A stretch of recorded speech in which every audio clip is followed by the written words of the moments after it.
بسم اللہ الرحمن الرحیم۔ السلام علیکم۔ وہ موسم بہار کا مہینہ تھا جب مغل بادشاہ اورنگزیب کا انتقال ہوا۔ اس کے ساتھ ہی مغلیہ حکومت کو خزاں نے اپنے حصار میں لے لیا۔ جو ہی اورنگزیب کی آنکھیں بند ہوئیں، تخت کے امیدوار سامنے آ گئے۔ ان امیدواروں میں اورنگزیب کے اپنے 3 بیٹے شامل تھے۔ سب سے بڑا بیٹا بہادر شاہ کابل کا گورنر تھا۔ منجلا بیٹا محمد اعظم شاہ اورنگ آباد اور گجرات، اور سب سے چھوٹا بیٹا کام بخش وجے پور کا گورنر تھا۔ جیسے ہی انہیں اپنے والد مغل بادشاہ اورنگزیب کے انتقال کی خبر ملی، بہادر شاہ نے اپنی بادشاہت کا اعلان کر دیا اور کابل سے اپنی فوج کے ہمراہ دہلی کی طرف نکل پڑا۔ دوسری طرف محمد اعظم شاہ نے بھی اپنی بادشاہت کا اعلان کر دیا اور اپنی فوج کے ہمراہ نکل کھڑا ہوا۔ دونوں فوجوں کا آمنا سامنا آگرہ کے قریب ہوا۔ اس لڑائی میں بہادر شاہ نے اعظم شاہ کی فوج کو شکست دے دی۔ جنگ میں محمد اعظم شاہ مارا گیا۔ بہادر شاہ دہلی کے تخت پر بیٹھا تو ملک میں باغی قوتیں سر اٹھا۔ انہی میں بادشاہ کا چھوٹا بھائی کام بخش بھی شامل تھا، جو بادشاہت کا امیدوار تھا۔ بہادر شاہ نے کام بخش پر حملہ کیا اور اس کی فوج کو شکست دے دی۔ اس جنگ میں کام بخش زخموں کی تاب نہ لاتے ہوئے دم توڑ گیا۔ اب خاندان میں کوئی بادشاہت کا امیدوار نہ بچا تھا۔ بہادر شاہ کی بادشاہت کا دور 1707 سے 1712 تک ہے، لیکن ان 5 سالوں میں شاید ہی اسے چین ملا ہو، کیونکہ اس دوران مرہٹے، راجپوت اور سکھ پوری طرح سرگرم ہو گئے تھے۔ اس صورتحال کو دیکھتے ہوئے مختلف علاقوں کے گورنر بھی اپنی وفاداریاں تبدیل کرنے کا سوچ رہے تھے۔ 7 اکتوبر 1708 کو سکھوں کے رہنما گوبند سنگھ کو قتل کر دیا گیا۔ اس واقعے سے سکھوں میں بے چینی پھیل گئی۔ ایسے میں ایک سکھ عسکری رہنما بندہ سنگھ بہادر نے بغاوت کا علم بلند کیا اور سکھ فوج کے ہمراہ پنجاب میں ضلع پٹیالہ کے علاقے سمانا پر قبضہ کر لیا۔ معاملہ یہاں پر ہی ختم نہ ہوا۔ اگلے برس 12 مئی 1719 کو سرہند کے مقام پر سکھوں اور مغلوں کے مابین لڑائی ہوئی، جس میں مغلوں کے گورنر وزیر خان کو شکست ہوئی اور سکھوں کا عمل دخل کئی علاقوں تک پھیل گیا۔ 1711 میں بہادر شاہ نے بندہ سنگھ بہادر کا پیچھا کرتے ہوئے اسے پہاڑوں کی طرف دھکیل دیا۔ اس سے اگلے برس 1712 میں بہادر شاہ اول کا انتقال ہو گیا۔ یوں ایک ہنگامہ خیز دور حکومت اختتام کو پہنچا۔ بہادر شاہ کی وفات کے بعد حسب روایت ایک بار پھر وراثت کی جنگ شروع ہو گئی۔ یوں تو بہادر شاہ کے کئی بیٹے تھے، لیکن اقتدار کی جنگ میں اس کے 4 بیٹے شریک تھے۔ اقتدار بھی کیسی چیز ہے جس کے حصول کے لیے قریبی رشتے بے معنی ہو جاتے ہیں۔ بہادر شاہ کی وفات کے بعد چاروں بیٹوں نے اپنی اپنی بادشاہت کا اعلان کر دیا۔ سب سے بڑا بیٹا جہاندار شاہ تھا، پھر عظیم الشان، رفیع الشان اور جہان شاہ کا نمبر تھا۔ جہاندار نے عظیم الشان کی فوج کو شکست دے کر اسے قتل کر دیا۔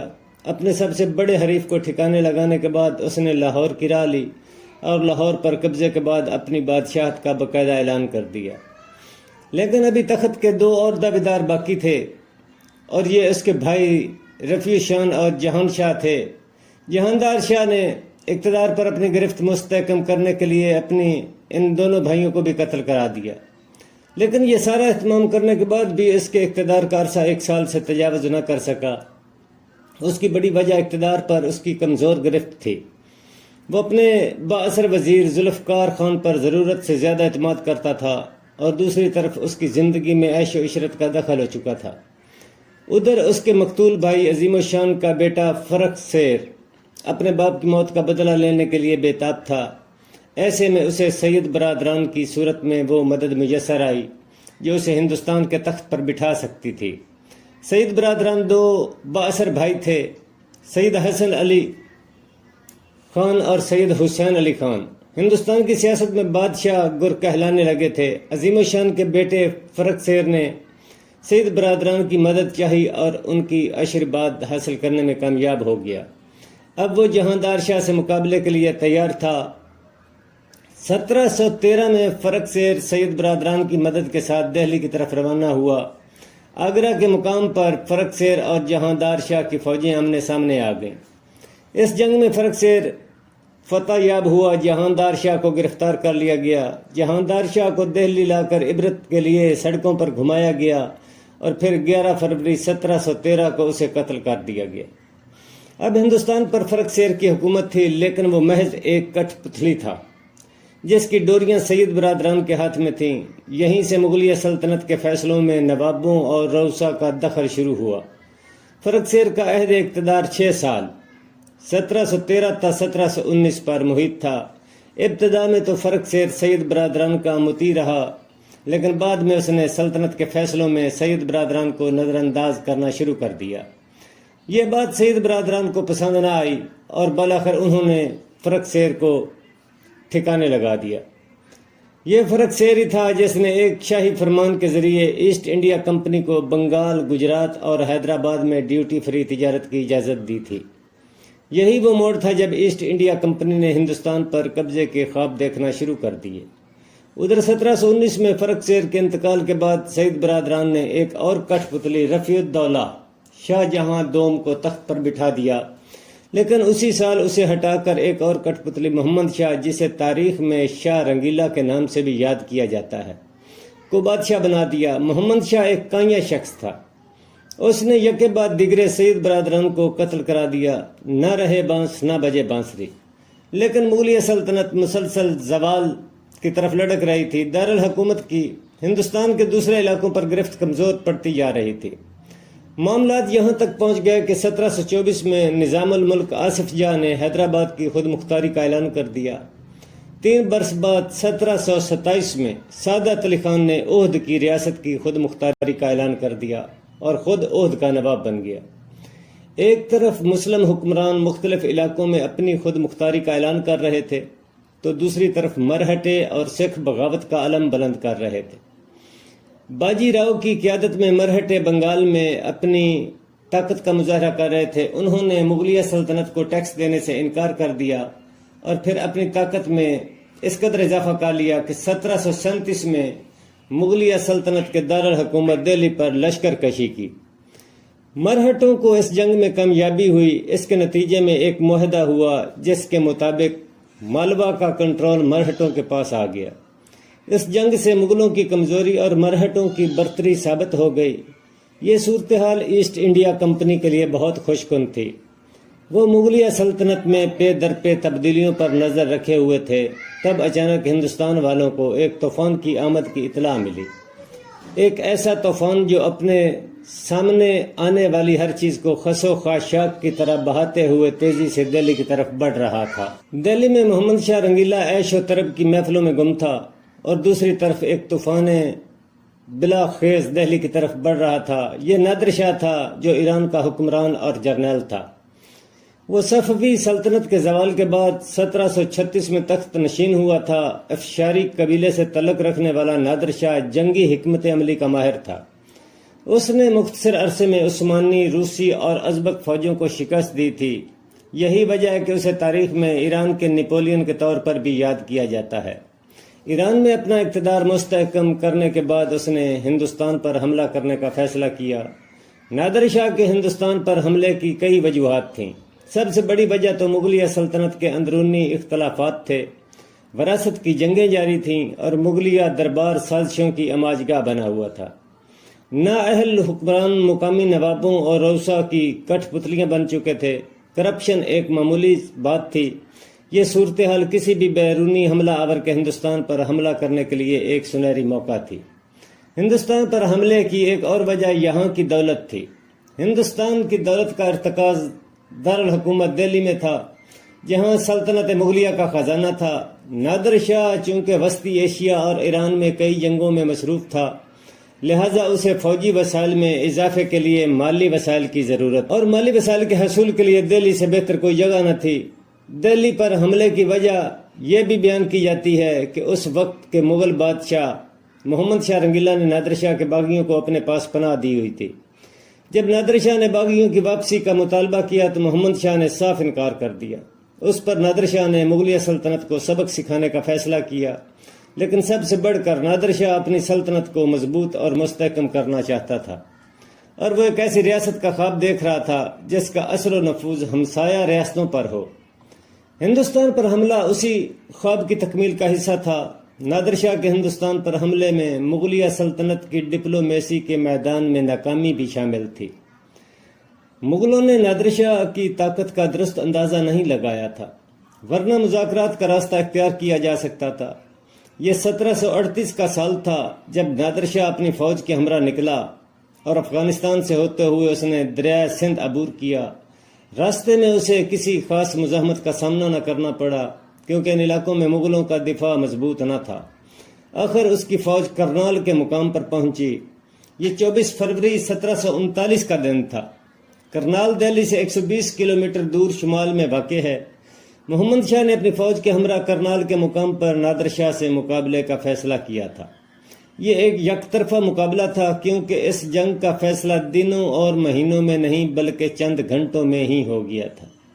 مغل بادشاہ محمد شاہ کی فوج کو شکست ہوئی اور اس کے ہزاروں سپاہی اس لڑائی میں مارے گئے۔ محمد شاہ کو قیدی بنا لیا گیا۔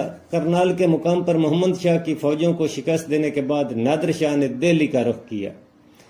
یہ دہلی کی تاریخ کا ایک ناقابل فراموش دن تھا جب نادر شاہ کی فوجوں نے یہاں لوٹ مار کا بازار گرم کیا اور راستے میں آنے والے مرد، عورت اور بچے ان کی تلواروں کا نشانہ بن گئے۔ شہر میں خون اور آگ کی ہولی کھیلی جا رہی تھی اور نادر شاہ کی فوجیں لوٹ مار میں مصروف تھیں۔ لوٹ مار کے اس عمل میں دہلی کی اینٹ سے اینٹ بجائی جا رہی تھی۔ اس لوٹ مار میں مغل بادشاہ کا تخت طاؤس اور کوہ نور ہیرے کو بھی قبضے میں لے لیا گیا۔ دہلی کو دنوں اور مہینوں تک تاراج کرنے کے بعد نادر شاہ نے محمد شاہ کو دوبارہ تخت پر بٹھا دیا اور بھاری خزانے، کوہ نور ہیرے اور تخت طاؤس کے ہمراہ دہلی سے اپنے ملک ایران کی طرف روانہ ہو گیا۔ محمد شاہ اب بھی دہلی کے تخت پر براجمان تھا، لیکن وہ ایک انتہائی کمزور اور بے وقار بادشاہ تھا۔ نادر شاہ کے ایسا حملے اور محمد شاہ رنگیلا کی شکست اور دہلی کی تباہی کے دو رس معاشی اور سیاسی اثرات مرتب ہوئے۔ معاشی اثرات سب سے گہرے تھے۔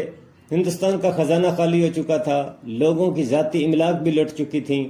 یوں ہندوستان جو کبھی ایک امیر ملک تھا اب معاشی طور پر مفلوج ہو چکا تھا۔ سیاسی لحاظ سے مغلیہ سلطنت جو پہلے ہی کمزور تھی، نادر شاہ کے حملے اور محمد شاہ رنگیلا کی شکست کے بعد مزید شکست و ریخت کا شکار ہو گئی۔ مرکزی حکومت کے اختیار میں کمی آ گئی تھی اور اس خلا کو پر کرنے کے لیے مرہٹے، سکھ اور راجپوت سرگرم ہو گئے تھے۔ دوسرے لفظوں میں مغلیہ سلطنت کے زوال کا اب آخری دور شروع ہو چکا تھا۔ مغل بادشاہ کی گرفت صوبوں پر کمزور پڑتی جا رہی تھی۔ حیدرآباد، اودھ اور بنگال خود مختار ریاستیں بن گئی تھیں۔ مرکزی حکومت کمزور تر ہو گئی تھی جسے مقامی روسا اور نواب چلا رہے تھے۔ نادر شاہ کے حملے نے مغل طاقت کا طلسم توڑ دیا تھا اور ارد گرد کے بیرونی حملہ آوروں کو یہ پتہ چل گیا تھا کہ ہندوستان ناقابل تسخیر نہیں ہے۔ اس لیے بعد میں مزید حملہ آوروں نے بھی ہندوستان پر حملے شروع کر دیے۔ اب ہم محمد شاہ کی دہلی سے بنگال کا رخ کرتے ہیں، جہاں علی وردی خان نواب بن چکا تھا۔ علی وردی خان بنگال کے نواب شجاع الدین کی فوج میں ایک کمانڈر تھا۔ یہ 1740 کی بات ہے جب علی وردی خان نے اس وقت کے نواب سرفراز کے خلاف اعلان جنگ کیا اور اسے شکست دے کر بنگال کا نواب بن گیا۔ جاری تھیں اور مغلیہ دربار سازشوں کی اماجگاہ بنا ہوا تھا۔ نااہل حکمران مقامی نوابوں اور روسا کی کٹھ پتلیاں بن چکے تھے۔ کرپشن ایک معمولی بات تھی۔ یہ صورتحال کسی بھی بیرونی حملہ آور کے ہندوستان پر حملہ کرنے کے لیے ایک سنہری موقع تھی۔ ہندوستان پر حملے کی ایک اور وجہ یہاں کی دولت تھی۔ ہندوستان کی دولت کا ارتکاز دارالحکومت دہلی میں تھا، جہاں سلطنت مغلیہ کا خزانہ تھا۔ نادر شاہ چونکہ وسطی ایشیا اور ایران میں کئی جنگوں میں مصروف تھا، لہٰذا اسے فوجی وسائل میں اضافے کے لیے مالی وسائل کی ضرورت، اور مالی وسائل کے حصول کے لیے دہلی سے بہتر کوئی جگہ نہ تھی۔ دہلی پر حملے کی وجہ یہ بھی بیان کی جاتی ہے کہ اس وقت کے مغل بادشاہ محمد شاہ رنگیلا نے نادر شاہ کے باغیوں کو اپنے پاس پناہ دی ہوئی تھی۔ جب نادر شاہ نے باغیوں کی واپسی کا مطالبہ کیا تو محمد شاہ نے صاف انکار کر دیا۔ اس پر نادر شاہ نے مغلیہ سلطنت کو سبق سکھانے کا فیصلہ کیا، لیکن سب سے بڑھ کر نادر شاہ اپنی سلطنت کو مضبوط اور مستحکم کرنا چاہتا تھا، اور وہ ایک ایسی ریاست کا خواب دیکھ رہا تھا جس کا اثر و نفوذ ہمسایہ ریاستوں پر ہو۔ ہندوستان پر حملہ اسی خواب کی تکمیل کا حصہ تھا۔ نادر شاہ کے ہندوستان پر حملے میں مغلیہ سلطنت کی ڈپلومیسی کے میدان میں ناکامی بھی شامل تھی۔ مغلوں نے نادر شاہ کی طاقت کا درست اندازہ نہیں لگایا تھا، ورنہ مذاکرات کا راستہ اختیار کیا جا سکتا تھا۔ یہ 1738 کا سال تھا جب نادر شاہ اپنی فوج کے ہمراہ نکلا اور افغانستان سے ہوتے ہوئے اس نے دریائے سندھ عبور کیا۔ راستے میں اسے کسی خاص مزاحمت کا سامنا نہ کرنا پڑا کیونکہ ان علاقوں میں مغلوں کا دفاع مضبوط نہ تھا۔ آخر اس کی فوج کرنال کے مقام پر پہنچی۔ یہ 24 فروری 1739 کا دن تھا۔ کرنال دہلی سے 120 کلومیٹر دور شمال میں واقع ہے۔ محمد شاہ نے اپنی فوج کے ہمراہ کرنال کے مقام پر نادر شاہ سے مقابلے کا فیصلہ کیا تھا۔ یہ ایک یک طرفہ مقابلہ تھا کیونکہ اس جنگ کا فیصلہ دنوں اور مہینوں میں نہیں بلکہ چند گھنٹوں میں ہی ہو گیا تھا۔ مغل بادشاہ محمد شاہ کی فوج کو شکست ہوئی اور اس کے ہزاروں سپاہی اس لڑائی میں مارے گئے۔ محمد شاہ کو قیدی بنا لیا گیا۔ کرنال کے مقام پر محمد شاہ کی فوجوں کو شکست دینے کے بعد نادر شاہ نے دہلی کا رخ کیا۔ یہ دہلی کی تاریخ کا ایک ناقابل فراموش دن تھا جب نادر شاہ کی فوجوں نے یہاں لوٹ مار کا بازار گرم کیا اور راستے میں آنے والے مرد، عورت اور بچے ان کی تلواروں کا نشانہ بن گئے۔ شہر میں خون اور آگ کی ہولی کھیلی جا رہی تھی اور نادر شاہ کی فوجیں لوٹ مار میں مصروف تھیں۔ لوٹ مار کے اس عمل میں دہلی کی اینٹ سے اینٹ بجائی جا رہی تھی۔ اس لوٹ مار میں مغل بادشاہ کا تخت طاؤس اور کوہ نور ہیرے کو بھی قبضے میں لے لیا گیا۔ دہلی کو دنوں اور مہینوں تک تاراج کرنے کے بعد نادر شاہ نے محمد شاہ کو دوبارہ تخت پر بٹھا دیا اور بھاری خزانے، کوہ نور ہیرے اور تخت طاؤس کے ہمراہ دہلی سے اپنے ملک ایران کی طرف روانہ ہو گیا۔ محمد شاہ اب بھی دہلی کے تخت پر براجمان تھا، لیکن وہ ایک انتہائی کمزور اور بے وقار بادشاہ تھا۔ نادر شاہ کے ایسا حملے اور محمد شاہ رنگیلا کی شکست اور دہلی کی تباہی کے دو رس معاشی اور سیاسی اثرات مرتب ہوئے۔ معاشی اثرات سب سے گہرے تھے۔ ہندوستان کا خزانہ خالی ہو چکا تھا، لوگوں کی ذاتی املاک بھی لٹ چکی تھیں۔ یوں ہندوستان جو کبھی ایک امیر ملک تھا اب معاشی طور پر مفلوج ہو چکا تھا۔ سیاسی لحاظ سے مغلیہ سلطنت جو پہلے ہی کمزور تھی، نادر شاہ کے حملے اور محمد شاہ رنگیلا کی شکست کے بعد مزید شکست و ریخت کا شکار ہو گئی۔ مرکزی حکومت کے اختیار میں کمی آ گئی تھی اور اس خلا کو پر کرنے کے لیے مرہٹے، سکھ اور راجپوت سرگرم ہو گئے تھے۔ دوسرے لفظوں میں مغلیہ سلطنت کے زوال کا اب آخری دور شروع ہو چکا تھا۔ مغل بادشاہ کی گرفت صوبوں پر کمزور پڑتی جا رہی تھی۔ حیدرآباد، اودھ اور بنگال خود مختار ریاستیں بن گئی تھیں۔ مرکزی حکومت کمزور تر ہو گئی تھی جسے مقامی روسا اور نواب چلا رہے تھے۔ نادر شاہ کے حملے نے مغل طاقت کا طلسم توڑ دیا تھا اور ارد گرد کے بیرونی حملہ آوروں کو یہ پتہ چل گیا تھا کہ ہندوستان ناقابل تسخیر نہیں ہے۔ اس لیے بعد میں مزید حملہ آوروں نے بھی ہندوستان پر حملے شروع کر دیے۔ اب ہم محمد شاہ کی دہلی سے بنگال کا رخ کرتے ہیں، جہاں علی وردی خان نواب بن چکا تھا۔ علی وردی خان بنگال کے نواب شجاع الدین کی فوج میں ایک کمانڈر تھا۔ یہ 1740 کی بات ہے جب علی وردی خان نے اس وقت کے نواب سرفراز کے خلاف اعلان جنگ کیا اور اسے شکست دے کر بنگال کا نواب بن گیا۔ اس فتح میں اسے مقامی بااثر جگت سیٹھ خاندان کی حمایت حاصل تھی۔ یہ خاندان بینکاری کے لیے جانا جاتا تھا اور حکومتیں بنانا اور گرانا اس کا مشغلہ تھا۔ اس سارے کھیل میں ان کا مرکزی ہدف اپنا معاشی مفاد ہوتا تھا۔ علی وردی خان کو نواب بنانے میں جگت سیٹھ خاندان کا اہم کردار تھا۔ علی وردی خان کو اپنے دور حکومت میں کئی چیلنجز کا سامنا کرنا پڑا۔ ان میں سب سے بڑا چیلنج مرہٹوں کے مسلسل حملے تھے جن کا اس نے کامیابی سے دفاع کیا۔ آخرکار اس نے اس کا ایک مستقل حل سوچ لیا۔ اس نے مرہٹوں کو کچھ علاقہ اور خراج دے کر ایک امن معاہدہ کر لیا اور یوں بنگال کو آئے روز کے حملوں سے محفوظ بنا لیا گیا۔ اس ساری صورتحال کو ایسٹ انڈیا کمپنی کے کار پرداز بڑے غور اور دلچسپی سے دیکھ رہے تھے۔ انہیں مغلیہ حکومت سے کوئی دلچسپی نہ تھی، ان کی پوری توجہ اپنے مفاد پر تھی۔ نادر شاہ کے حملے کے بعد مغلیہ سلطنت کے حصے بکھرے ہو گئے تھے۔ ایسٹ انڈیا کمپنی کے لیے یہ صورتحال ان کے معاشی اور سیاسی عزائم کی تکمیل کے لیے سود مند تھی۔ اب ان کے لیے کمزور مغل بادشاہ سے مزید مراحت حاصل کرنا آسان ہو گیا تھا۔ نادر شاہ کے حملے کے بعد ہندوستان کی سیاست میں ایک خلا آ گیا تھا۔ ایسے میں ایسٹ انڈیا کمپنی اپنے مفاد کے حصول کے لیے کسی طاقت کی حمایت اور کسی کی مخالفت کے اصول پر کار فرما تھی۔ یہ ساری صورتحال ان کے خواب کی تعبیر کے قریب تھی۔ ہندوستان میں انگریزی تسلط کی راہ ہموار ہو چکی تھی۔ ایسٹ انڈیا کمپنی کو مغلیہ سلطنت کی طرف سے تو اطمینان ہو گیا تھا، لیکن ایک اور محاذ ابھی تک کھلا تھا۔ یہ کوئی مقامی طاقت نہیں تھی، بلکہ فرانس کی ایسٹ انڈیا کمپنی تھی جو ہندوستان میں تجارت پر اپنا قبضہ چاہتی تھی۔ انگریز اور فرانسیسی تاجر کمپنیاں ہندوستان کی سرزمین پر ایک دوسرے سے نبرد آزما تھیں۔ یہ چپ کلش آگے جا کر باقاعدہ جنگ میں بدلنے والی تھی۔ جاری ہے انشاءاللہ اگلی قسط میں۔